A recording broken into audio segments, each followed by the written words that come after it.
I'm your host, Hayden Lee, and I am joined this week by my co-host, Katie Harris. We're going to be interviewing and talking to both her and our special guest today, Eric Sprague from Super Tech U. Eric, Katie, thanks for joining the podcast today. Thank you. Absolutely. This is going to be my fourth time. Yeah. honored. Eric, you're a returning guest. It feels like it's been a little while since we had you on, and so this is going to be awesome for a lot of reasons. But the big thing that we wanted to talk about today, and we're going to spend the next 90 minutes or so really diving in deep to certain subjects and certain key tips and everything's contained within this. But the first little bit, I wanted to just talk about, you two just got finished up with a really special project. Something that I know Katie's wanted to do for a while, Eric, you've wanted to do for a while, and you were both able to kind of collab together on it, which was this really, really awesome book. Katie, Eric, I'll probably let you kind of kick things off with talking a little bit about that, but I'd love to kind of hear why, first and foremost, why you wanted to write a book. Yeah, Hayden, for me, all right, I'm going to go way back to I love it. ninth grade. Oh, we're going way back, Eric. We're going back to anybody that knows me knows that I'm usually I'm fueled by what I perceive as slights and people saying bad things about or whatever. So I don't forget those things ever. I'm Irish, so I hold a grudge. And so my ninth grade English teacher told my mom that she thought I needed to go to remedial class because I was not smart or something. And my mom, who is not a confrontational person at all, said, my son's perfectly smart. You just must be really boring because you obviously can't hold his attention. So I remember that. I remember thinking, even then I was I'm going to do something writing wise or in the English realm that proves this lady wrong. I was going to say another word, but proves this lady wrong. So I've had a chip on my shoulder, Hayden, about this for 40 years, a little bit. Okay. A little bit, I mean, it's not dominating my life, but I think after that moment, I always wanted to write a book. And then I was working on a PhD in history. So I had to write a lot in graduate school. And I always thought I would be a professor someday where I'd write books. But life changes things and you move along. And I got in the trades, which I had already kind of been doing before I went to graduate school anyway. And and then once we started the coaching business and everything, I just thought the book was the right thing to do because, look, I wrote the book called The Road to Seven Figures is the title. And the reason is I'm coaching a lot of people in a lot of different industries, right? Within home services, but this goes for everybody. Only 5%, roughly 5% of all businesses in the United States ever make it to $1 million a year in revenue, which to me is a travesty of justice because it should be way, way, way higher than that. And I know from having a business that was not yet at seven figures in the past, what kind of pain that brings people, because all of a sudden you've gone from, I have this dream that I'm going to have free time and I'm going to have money and I'm going to, all these cool things. And you start a business thinking that the business is going to provide that for you because you see others have that. But, look, very few of us go to school and get all the training that is needed to be an entrepreneur. And the book was really meant to try to help those 95% that don't make it, give them a kind of a road. That's why it's called The Road to Seven Figures, because it's a map. If you just follow the map, you can do it. And, can everybody do it? Well, maybe not, but I'd like to see it a lot better than 5%. And that was my impetus. So look, I mean, I have a goal for this book and for my coaching. And I told Katie this the other day. I really thought about this hard while I was writing the book. I want to help 1,000 businesses reach $1 million a year in revenue. That's $1 billion in revenue that goes into the United States and helps local communities. That's what I want this book to be. It's an awesome goal. I love it. Eric, you mentioned a lot of things there that I think can give you some motivation for the book, and I love the background story, because I think I think in a lot of ways, that's very similar to a lot of the business owners that you're working with as well, that in a lot of cases, they've been told they can't do that. They can't just go start a business. You can't leave maybe they've got a really nice corporate job or we have a great relationship with one of our good friends, Kenyon Martin, who talked about leaving like a really nice government job, right? Like there's these guys out there and these men and women that are like being told, hey, you shouldn't go do this. You shouldn't go be an entrepreneur. And I love that you're kind of, you both with your business that you worked on with Larry, but also with your coaching and now with this book, it's something that it's kind of like a chip on your shoulder. Like, no, I can do this. I can go write this book that's going to help a lot of people. And I think that makes you in a lot of ways a kindred spirit to this entrepreneurism, right? Hayden, I've been being told no my whole life, right? So like when I was going back to high school obviously had a bad effect on me.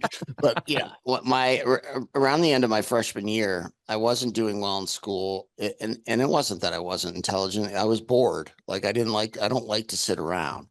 And we had a very large vocational school attached to my high school. And I mean, you got to remember, this is like 1981. I'm dating myself. So, the culture was different.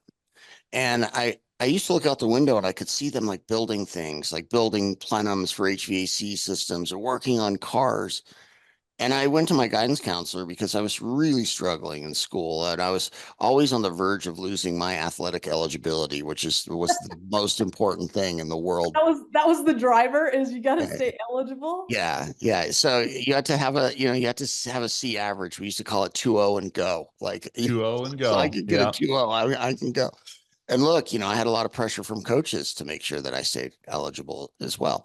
So I went to my guidance counselor and said, hey, I think I really would do well in vocational school. Like I look out the window, like that really appeals to me. And I'll never forget what he said. And I think he said it with good intention, but he was like, Eric, you're an athlete. Voc Tech's full of burnouts. You're not going to Voc Tech. And I remember my heart just sunk. Dude, I'm 14. I'm not going to sit there and like argue with him about it. So I just slinked back to class and suffered through the next 3 years trying to stay eligible for sports, And so I got told no there about and then I had to go backwards and go learn all those things, which I could have just learned in high school when I wanted to. So that made me angry.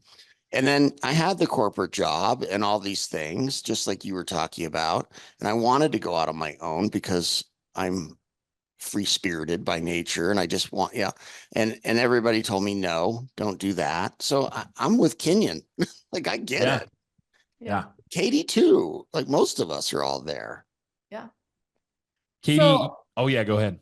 No, I was going to say, that's funny that you started with that high school story, because I was going to say, that is not the pitch Eric gave to me when he came and said, hey, want to write a book together. Well, there was nothing said about, they thought I should be in remedial English when we decided to go do this, Eric. No, it's funny. Well, if I told you, you would have said no. I love it. I love it. I think that's hilarious.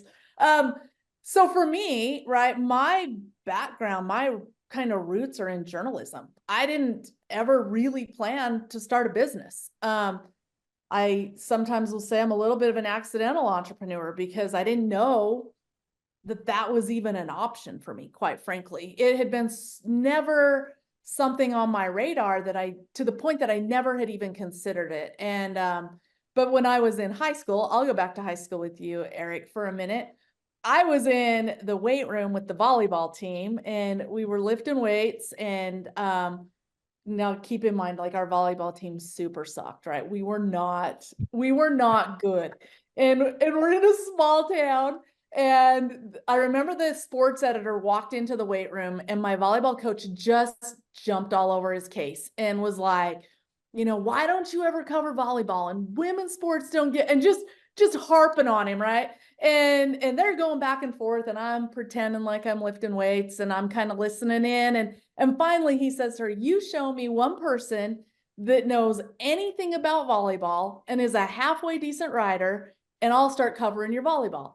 And I don't know what possessed me in that moment, but I've since learned that is part of my path to success. Is before I thought about it, I just shouted out like, I know about volleyball. I'm a pretty good rider. And they stopped. Like, they didn't know I'd been listening, right? And they stopped and they looked at me. And I remember he just looked at me and he's like, be at my office tomorrow night right after your game.